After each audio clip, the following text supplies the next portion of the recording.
The Endless Golf Podcast, brought to you by Toyota. And welcome to another edition of the Endless Golf Podcast presented by Toyota. Joining me from Ocean City Golf Club is the golf course superintendent, Mike Salvio. And Mike, it's great to have you on the podcast. And we've got a gorgeous day to talk about these two wonderful golf courses, Seaside as well as Newport Bay at Ocean City Golf Club. Thanks for having me. Glad to be here. You know, we're going to go behind the curtain a little bit and talk about what a superintendent, what their job entails. Many of you may not know and how difficult it can be. Obviously, the weather plays a big part in what you do. But before we do that, I want to talk about your journey and how you got here to Ocean City, Maryland. I know you grew up in Western Pennsylvania, but ended up going to the University of Maryland. And that was kind of your start into agronomy. Yeah, it was. Wasn't by choice. I originally was going to go to Penn State, but I ended up at Maryland. Well, you had a couple options there, and you didn't make a bad choice, though. University of Maryland, No. I know you enjoyed your time there. And why did you pick agronomy at that time? When I was a kid, I was just fascinated by the short grass, and the superintendent where I played golf at took a liking to me, and I took a liking to him, and the rest is history. So you started off at a young age learning what the golf course superintendent was all about, and kind of got a little taste of the business. And then you come to Ocean City, Maryland. Talk about how your journey started here in Ocean City. In 2006, I came across the bridge, never going back across the bridge. And I worked at Nutter's Crossing and then over at Glen Brittle before I came here. And now you're at Ocean City Golf Club. And how many years have you been here now? 13 years. 13 years. And I can tell you, as a member here at Ocean City Golf Club, you've made a tremendous addition and a tremendous difference to this golf course, both golf courses, Seaside and Newport Bay.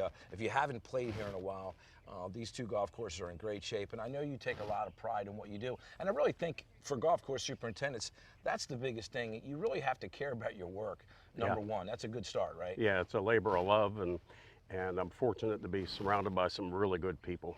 And you know, one of the things that we know being in the golf business is your day starts awful early.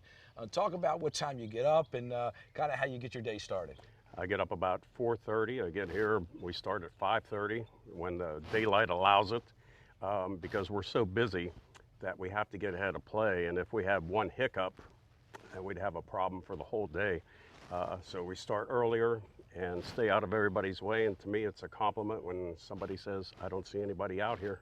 That's right. You know, it is funny because you think, you arrive at the golf course. If you get there in the morning, you can hear the blowers, you can hear them cutting grass, and that's all a part of it. But one of the things that you try to do and your staff tries to do is kind of stay out of the way of the golfer. Yeah. You don't want to affect their experience, No. and that's a big part of it. No, that's very important. We want everybody to have a great experience. And then the conditions of the golf courses vary so much because of the weather. And, you know, in the Mid-Atlantic, one of the things about Newport Bay, now you've got the Bermuda grass. I know this year you're going to transition Seaside to Bermuda the next 2 years. Yeah. And talk about the difference of the grasses and what the difference that can make to the golf course. Well, right now on Seaside, we have a hodgepodge of grasses. It's pretty much what grows in that particular spot is what we have. And we're trying to convert that to monostan, or one type of grass, one of the new. We haven't decided. Whatever is available, we're either going to use Tahoma 31 or Iron Cutter. And it's going to produce a much better golf experience than what we have right now. I think it's really going to elevate the stature of the Seaside golf course.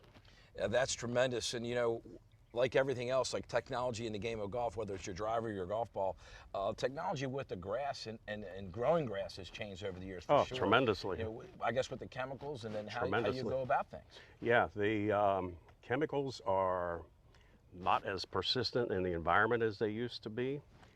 Some of the fungicides I use are made from mushrooms. Some of the insecticides are made from chrysanthemums, and they're less persistent in the environment. And it's a lot safer than it used to be.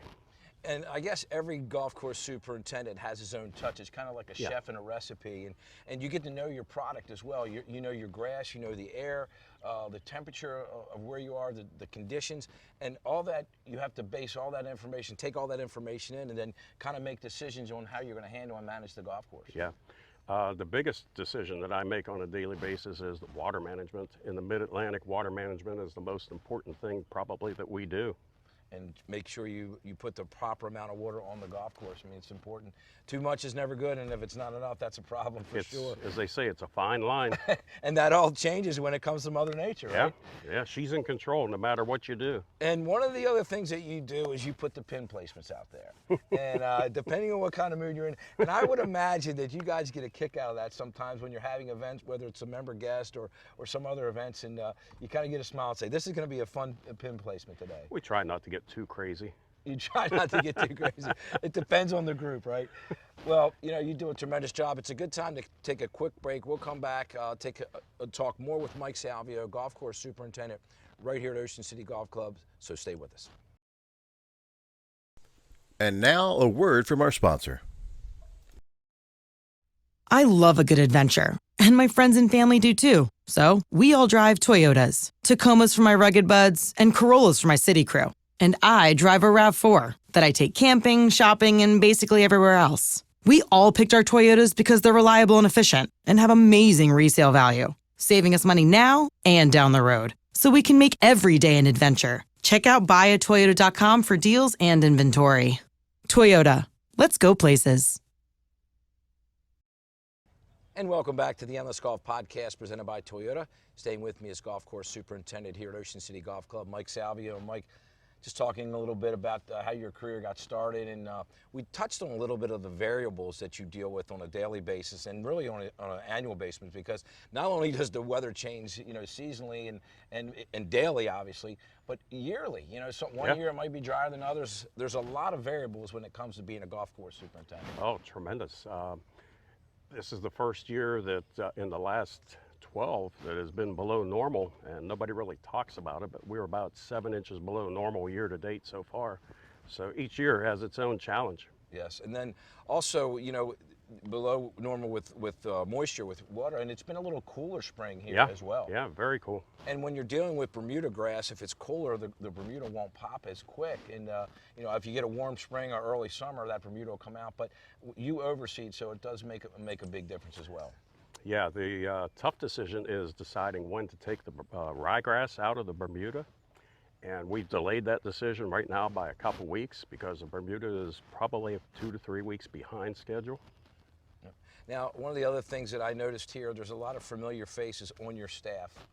You do a great job of taking care of your people, and the guys and the girls who work for you really care about what they do as well. And it makes your job a little easier when you have a good staff. Absolutely, absolutely. I have one assistant has been with the club for 50 years. The other one has been with me for 13 years. And, the old adage is true. Never be afraid to surround yourself with good people. Yeah, when you do surround yourself with good people, it certainly makes a difference, and Mike's certainly done that over the years. Newport Bay is really a special golf course. We talked about the changes that you're going to make to Seaside this year, a much more traditional style golf course, but the back nine of Newport Bay is beautiful. You got to just kind of pinch yourself every now and then when you're back there working. And I know you post pictures on Facebook sometime and say, this is my office, this is my day today. What a way to get started when you're back there, huh? Every day I have to remind myself of, keep myself grounded and realize where I'm at and what it took to get here. Absolutely. And Newport Bay compared to Seaside, the greens are a little bit more sloped on the Seaside golf course, and they're smaller. So just those two factors, the difference between dealing with the greens and managing the greens on Seaside compared to Newport Bay. And they're built differently too. The greens on Seaside are old school. They don't have any internal drainage. They're native soil greens.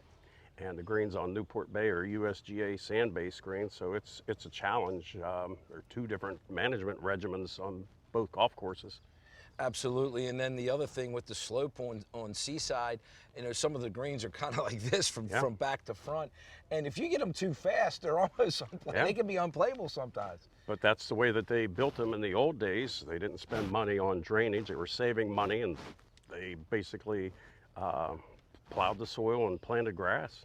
And one of the other great things about your job here and as a member here, I know that you have a great relationship with head golf professional Buddy Sass. I mean, Buddy Sass is just a first-class man, and he's done a great job over his 25 years here at Ocean City Golf Club. But you guys get along very well. You work together very well, and that's extremely important. Extremely important for a golf course. Extremely important. Best guy I've ever worked with. Yep, he really is, and I've been around a lot of golf professionals, and it seems that when there's that relationship between the superintendent and the pro, it just makes things a lot easier. And I can tell you this: there's no doubt. If you ask Buddy Sass, when he has a superintendent he can count on, when that golf course is in great condition, it makes his job a lot easier. The guys in the pro shop, because if the golf course is in bad shape, here's about it first, the golf professional, right? Yeah, right. And he's really good because he gets involved with what we do. He tries to understand what we're doing, which is makes my job easier. Absolutely. Well, Mike Salvio, golf course superintendent right here at Ocean City Golf Club. I just want to say thank you for all your hard work here at the club. Buddy Sass, I know he appreciates as well as everyone else here. Thanks for spending some time with me It's today. appreciated. Thank you. Always good seeing you. I'll be back with more next time on the Endless Golf Podcast. So long, everybody. The Endless Golf Podcast has been brought to you by Toyota.